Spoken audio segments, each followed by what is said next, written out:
Assalamualaikum warahmatullahi wabarakatuh. Ahlan wa sahlan. Hari ini kita belajar agama bersama dengan Ustazah Salmah. So, jangan ke mana-mana. Stay tune. Sebelum kita mulakan pembelajaran hari ini, kita baca dulu doa penerang hati. Bismillahirrahmanirrahim. Allahumma aftah alaina hikmataka wa anshur alaina min khazaini rahmatika ya arhamar rahimin.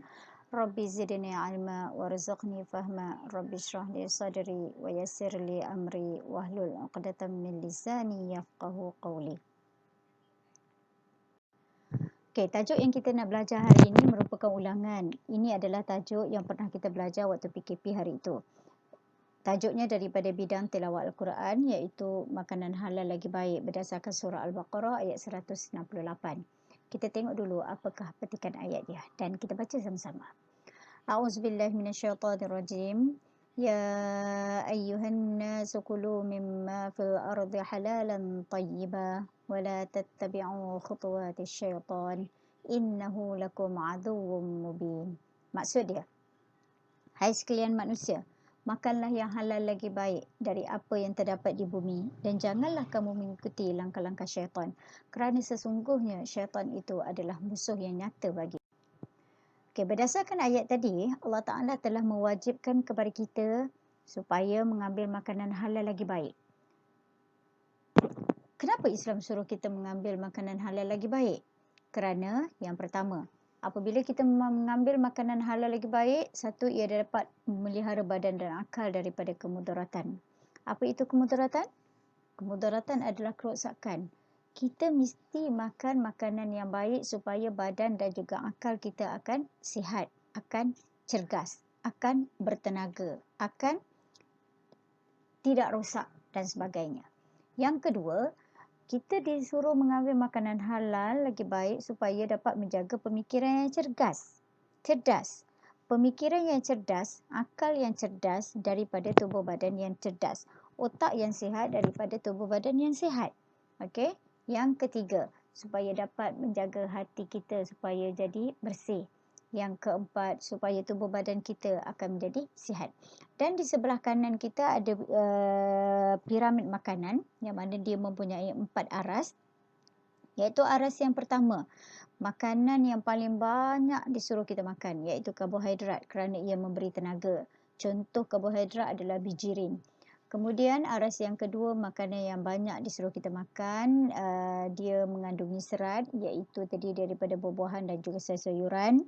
Aras yang ketiga terdiri daripada protein, yang makanan yang disuruh kita makan dalam kadar yang sederhana seperti ikan, ayam, daging, susu, keju. Dan yang terakhir adalah aras yang keempat, makanan yang disuruh kita makan dalam kadar yang sedikit sahaja kerana ia mengandungi lemak, minyak, garam, gula. Dan makanan ini kalau kita ambil secara berlebihan, dia akan mendatangkan kemudaratan seperti kencing manis, obesiti dan sebagainya. Okay, kita tengok slide seterusnya. Apakah yang dimaksudkan dengan makanan halal?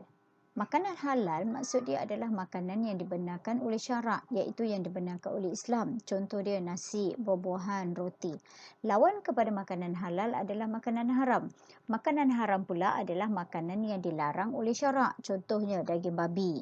Daging babi memang jelas dia adalah contoh najis mughallazah, iaitu najis berat. Kemudian contoh lain adalah minuman dan benda yang memabukkan akal seperti arak, dadah dan sebagainya. Seterusnya kita tengok apakah yang dituntut dalam pengambilan makanan halal ini adalah makanan yang baik itu apa? Makanan baik itu adalah makanan yang bersih, makanan yang berkhasiat, makanan yang seimbang. Seterusnya makanan yang mengikut keperluan yang terdiri daripada bijirin berserat tinggi seperti mana yang kita nyatakan tadi dalam piramid makanan. Okey, protein yang sihat seperti ayam, susu, daging, keju. Kemudian yang seterusnya adalah sayuran. Dan yang keempat itu contoh mengikut keperluan adalah apakah dia perbezaan di antara makanan halal dengan makanan haram supaya kita tidak tersilap memilihnya. Okey, makanan halal kalau kita tengok item perbezaan dari aspek bahan lah. Makanan halal ini bahannya adalah bahan yang halal, manakala makanan haram adalah bahannya adalah haram. cara untuk mendapatkan makanan tersebut. Kalau makanan halal diperolehi dengan cara yang halal seperti pekerjaan halal. Kalau makanan haram diperolehi secara haram seperti mencuri. Okey, binatang pula. Kalau makanan halal, binatang itu mati disembelih mengikut syarak. Okey, yang dikatakan mati disembelih mengikut syarak ialah putus dua urat, iaitu urat halkum dan juga urat merih, supaya darah yang ada dekat dalam tubuh badan binatang itu akan keluar, dan apabila kita makan, ia akan memberikan kesegaran dan juga kesihatan yang baik kepada tubuh badan. Manakala makanan haram pula, binatang itu tidak disembelih. Contoh, ayam yang mati kena langgar dengan kereta ke, kena dengan lori ke, kita jumpa dekat tengah jalan.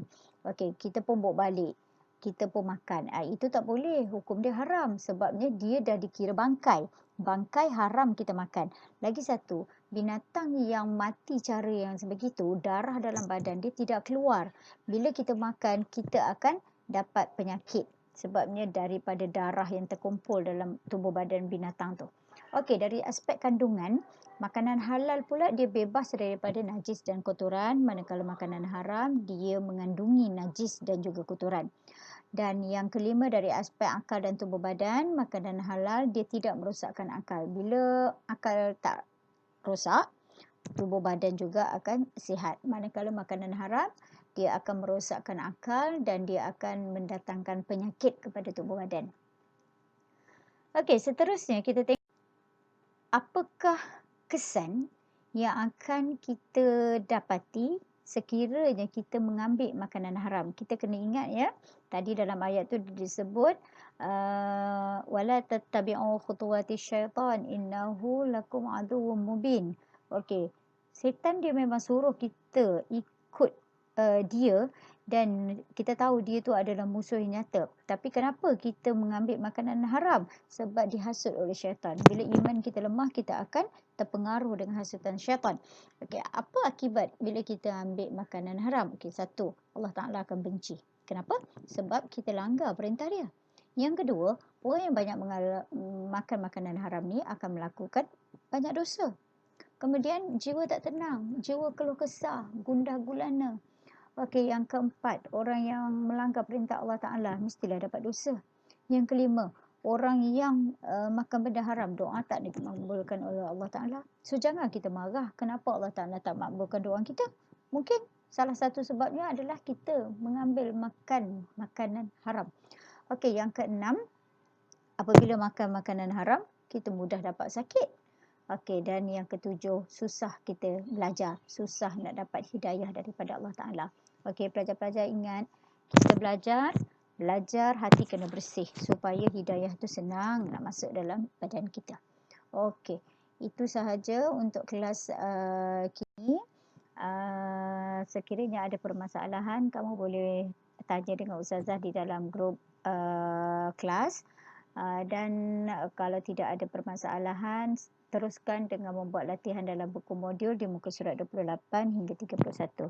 Sekian, Assalamualaikum warahmatullahi wabarakatuh.